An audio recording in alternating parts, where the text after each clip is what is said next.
5 साल की बेटी बाजार में गोलगप्पे खाने के लिए मचल गई। किस भाव से दिए भाई? पापा ने सवाल किया।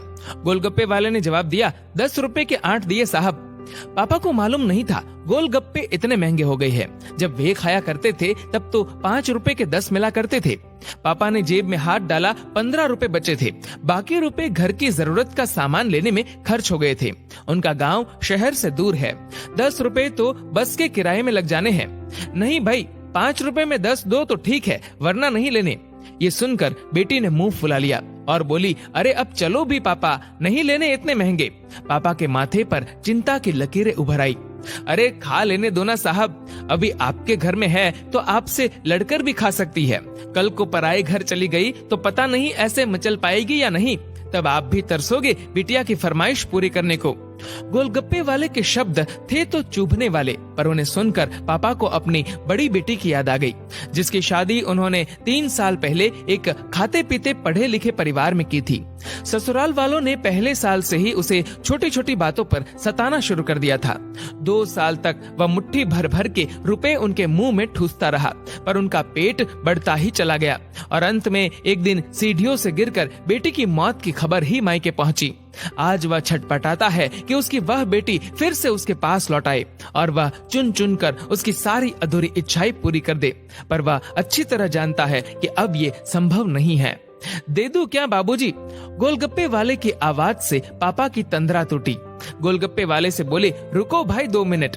पास ही में किराने की दुकान थी जहां से उन्होंने घर के लिए जरूरत का सामान खरीदा था। वे तुरंत उस दुकान पर गए और खरीदी गई 5 किलो चीनी में से 1 किलो चीनी वापस की तो 40 रुपए जेब में बढ़ गए। फिर ठेले पर आकर पापा ने डबडबाई आंखें पोंछते हुए कहा, अब खिला दे भाई। हाँ, तीखा जरा कम डालना, मेरी बिटिया बहुत नाजुक है।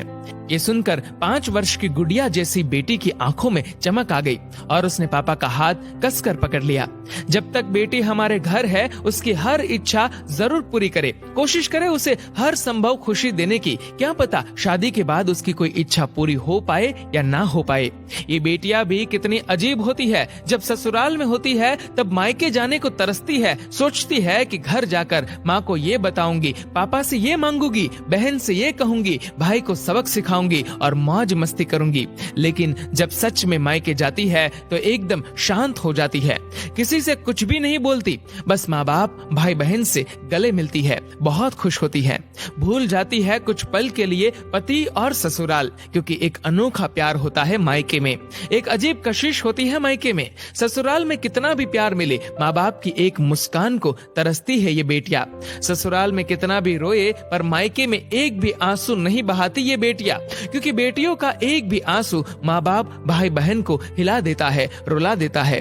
कितनी अजीब है ये बेटियां, कितनी नटखट है ये बेटियां, भगवान की अनमोल देन है ये बेटियां। हो सके तो बेटियों को बहुत प्यार दे, उन्हें कभी भी न रुलाए, क्योंकि ये अनमोल बेटी 2 परिवार जोड़ती है, 2 रिश्तों को साथ लाती है अपने प्यार और मुस्कान से। ईश्वर से प्रार्थना यही है कि सभी बेटियां खुश रहे हमेशा, भले ही वो मायके में हो या ससुराल में। खुशकिस्मत है वो लोग जो बेटी के बाप है, उन्हें भरपूर प्यार दे, दुलार करे और यही व्यवहार अपनी पत्नी के साथ भी करे, क्योंकि वो भी किसी की बेटी है जो अपने माँ बाप का घर छोड़कर आपके साथ पूरी जिंदगी बिताने आई है। उसके पिता की सारी उम्मीदें सिर्फ और सिर्फ आपसे है। दोस्तों, इस वीडियो को लेकर आपकी क्या